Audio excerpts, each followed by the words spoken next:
কক্সবাজারে আটকে পড়া 10,000 পর্যটকের মধ্যে ঢাকায় পৌঁছেছেন 3,000 জন। কোটা সংস্কার আন্দোলনকারীদের কমপ্লিট শাটডাউন এবং পরে কারফিউয়ের কারণে আটকে পড়া পর্যটকদের জেলা প্রশাসনের তত্ত্বাবধানে সেনাবাহিনী ও পুলিশের বিশেষ নিরাপত্তায় ঢাকায় আনা হয়েছে। নিরাপদে ফিরতে পেরে স্বস্তির পাশাপাশি কৃতজ্ঞতা জানান প্রশাসনের প্রতি। কমপ্লিট শাটডাউন, ঢাকাসহ দেশব্যাপী ভাঙচুর তাণ্ডব, পরে জানমালের নিরাপত্তায় কারফিউ। আটকা পড়েন সমুদ্রনগরী কক্সবাজারে ঘুরতে যাওয়া প্রায় 10,000-এরও বেশি পর্যটক। আটকা পড়াদের কথা বিবেচনায় নিয়ে তাদের গন্তব্যে ফিরতে ব্যবস্থা করা হয় বিশেষ পাসের।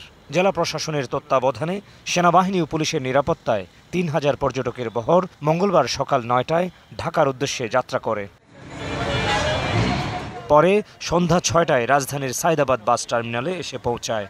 9 ঘন্টাতে আসছি কক্সবাজার থেকে এখানে ঢাকাতে। ঘোরার জন্য গেছি, সেরকম ঘোরা হয় নাই, ঘরবন্দি ছিলাম, বাজেটের বাইরে খরচ হয়ে গেছে।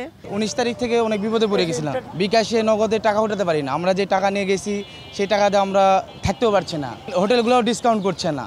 বহরে ছিল 71টি বাস ও 30টি ছোট গাড়ি। নিরাপদ গন্তব্যে ফিরতে পারায় চোখে মুখে স্বস্তি পর্যটকদের।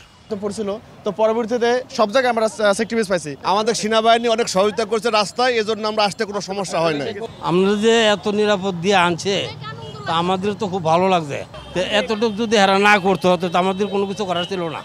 আটকে পড়া বাকিদেরও ফেরানোর ব্যবস্থা নেওয়া হচ্ছে বলে জানায় জেলা প্রশাসন। কক্সবাজারে আটকে পড়া প্রায় 10,000 পর্যটক, তাদেরকে নিরাপদে নির্বিঘ্নে আমরা পৌঁছে দেওয়ার উদ্যোগ নিয়েছি।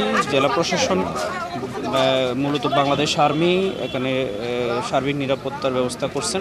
প্রায় 3,000-এর মতো আমাদের পর্যটক আজকে ঢাকার উদ্দেশ্যে কক্সবাজার ছেড়ে গিয়েছে।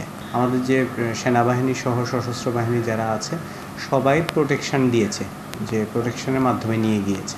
আটকা পড়া কারোর যেন কোনো ক্ষতি না হয় সে ব্যাপারেও সতর্ক প্রশাসন। Mohammad Hussain, DBC news, Dhaka.